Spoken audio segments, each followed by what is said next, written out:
के जरिए दे दी थी। दोनों के कदम तेजी से जोरो के वार्ड की तरफ बढ़े। उनके चेहरे पर चिंता की लकीरें साफ दिख रही थी। जैसे ही वे जोरो के वार्ड में पहुंचे, उन्होंने देखा कि सतनाम और डॉक्टर बत्रा आराम से बैठे हुए थे। जोरो बेड पर सो रहा था। उसे अभी तक होश नहीं आया था।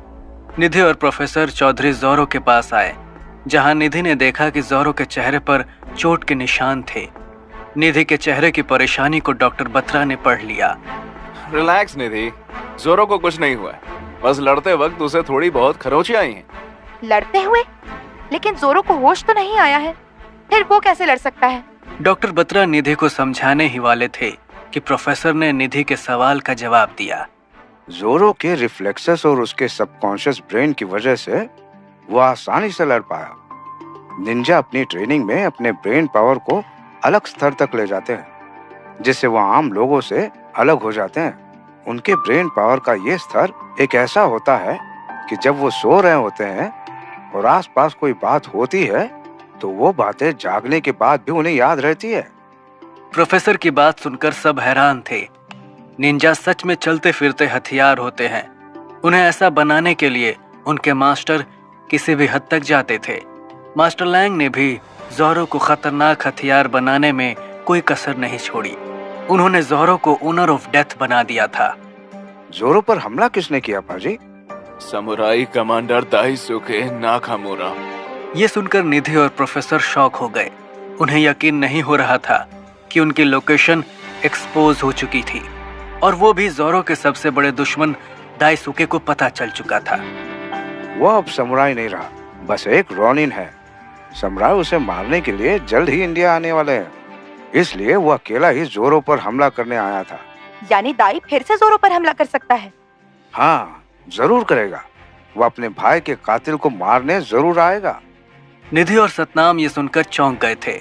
उन्हें ये जानकर हैरानी हुई कि जोरो ने दाइसुके के भाई को मारा था। निधि ने जोरो की ओर देखा। उसके सोते हुए चेहरे पर शांति थी। कोई भी देखकर ये नहीं कह सकता था कि ये मासूम सा चेहरा लाखों लोगों की मौत का कारण बना है। सतनाम ने प्रोफेसर की ओर देखा। जोरो ने दाई के भाई को मारा था? हाँ, लेकिन उसने खुद नहीं मारा। वो सिर्फ बाकी निंजाओं के साथ था।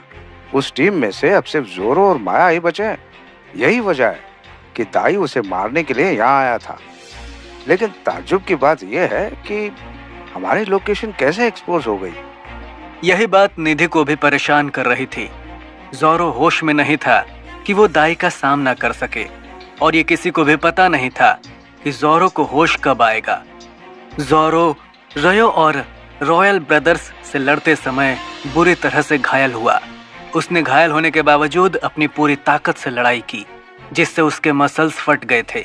निधि ने डॉक्टर बत्रा की तरफ देखा। डॉक्टर बत्रा, आप बता सकते हैं कि जोरो को कब तक होश आएगा? जोरो के सारे घाव भर चुके हैं, किसी भी वक्त उसे होश आ सकता है। वो लड़ाई में इतना थक चुका था कि उसकी बॉडी ने रेस्ट मोड अपना लिया है, इसलिए हम ये नहीं कह सकते कि उसे होश कब आएगा। ऊपर से उसका ब्रेन इतना एक्टिव है कि सोने के बावजूद उसकी बॉडी पूरी तरह रेस्ट नहीं कर पा रही है, इसलिए उसे होश आने में वक्त लग रहा है। निधि जोरो को अकेला छोड़ना नहीं चाहती थी, इसलिए उसने एक फैसला लिया। जब तक जोरो को होश नहीं आता, मैं उसे छोड़कर नहीं जाऊंगी। फिर भी तुम उसे बचा नहीं पाओगी। तुम भूल रही हो कि दाई एक वेल ट्रेंड समुराई है। वो तुम्हें भी मार सकता है। तुम अकेले उसे रोक नहीं पाओगी। प्रोफेसर ने निधि को रियलिटी चेक देते हुए कहा। तो हम अपने पूरे बॉडीगार्ड तैनात कर देंगे, आप टेंशन मत लीजिए, हम जोरो का पूरा ख्याल रखेंगे। प्रोफेसर ने गुस्से में सतनाम को देखा। वो दाई की ताकत और काबिलियत से वाकिफ था। उसे पता था कि दाई जोरो को पहले भी हरा चुका है। अब जोरो का होश में न होना उनके लिए एक कमजोर कड़ी बन चुका था। तुम दोनों समझ नहीं रहे हो कि दाई का यहाँ होना हमारे मिशन को भी खतरे में डाल सकता है। तुम्हारे लिए ये मिशन जरूरी होना चाहिए, ना कि जोरो। अगर जोरो होश में होता तो वो भी यही करता। इस मिशन में पहले ही काफी मुश्किलें हैं। वर्षा भी मुझे ढूंढ रही है। अगर उसने थोड़ी और जांच पड़ताल की तो हम सब एक्सपोज हो जाएंगे। वैसे भी अब हमें मिशन के दूसरे स्टेज को शुरू करना है। दूसरा स्टेज? सतनाम को मिशन के दूसरे स्टेज के बारे में कुछ नहीं पता था, लेकिन निधि इस स्टेज को अच्छे से जानती थी और उसकी इम्पोर्टेंस को भी वो समझती थी, इसलिए वो चुप थी।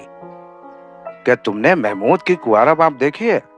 हाँ देखी है, बहुत कमाल की फिल्म है, लेकिन इसका मिशन से क्या लेना देना है? लेना देना है सतनाम मल्होत्रा, तुम्हें यमराज के आगे निधि के पिता का रोल करना होगा। व्हाट? तुम लोग पागल हो गए हो? मैं बहुत बुरा एक्टर हूँ, मुझसे ये सब नहीं होगा। सतनाम के चेहरे पर 12 बज गए थे। वो एक माफिया था और उसने कभी एक्टिंग नहीं की थी। अगर जरा से भी गलती होती तो पूरा मिशन बिगड़ सकता था। इसी डर से सतनाम हिचकिचा रहा था। तभी उसकी नजर निधि पर पड़ी, जो उसे आंखों से ऑर्डर दे रही थी। मजबूरी में सतनाम को हार माननी पड़ी। तभी मशीन से बीप बीप की आवाजें आने लगी। डॉक्टर बत्रा ने देखा कि जोरो के दिल की धड़कन और ऑक्सीजन दोनों गिर रहे थे। डॉक्टर बत्रा तुरंत जोरो के पास भागे। It's an emergency. Doctor Batra जोरो को सीपीआर देने ही वाले थे कि अचानक सारे सिस्टम फिर से नॉर्मल हो गए। डॉक्टर बत्रा कुछ समझ नहीं पाए, पर प्रोफेसर सब समझ गए थे। उनके चेहरे पर हल्की मुस्कान आ गई। उन्होंने देखा कि जोरो के दिल की धड़कन और ऑक्सीजन नॉर्मल हो चुकी थी। डॉक्टर बत्रा ने जोरो के चेहरे की ओर देखा, जो मुस्कुरा रहा था। निधि भी उसके पास थी। तभी जोरो ने अपनी आंखें खोली और डॉक्टर बत्रा की ओर देखा। उसे होश आ चुका था। क्यों डॉक्टर बत्रा, एक बार फिर से शर्त हार गए? इतना सुनते ही डॉक्टर बत्रा के चेहरे पर एक राहत आ गई। उसने जोरो के हाथ पर मुक्का दे मारा। जोरो हंस रहा था। उसने निधि की तरफ देखा। निधि ने भी गुस्से से जोरो के हाथ पर मारा। जोरो ने उसे आंख मारी। निधि मुस्कुरा दी। जोरो ने प्रोफेसर की तरफ देखा। वेलकम बैक जोरो।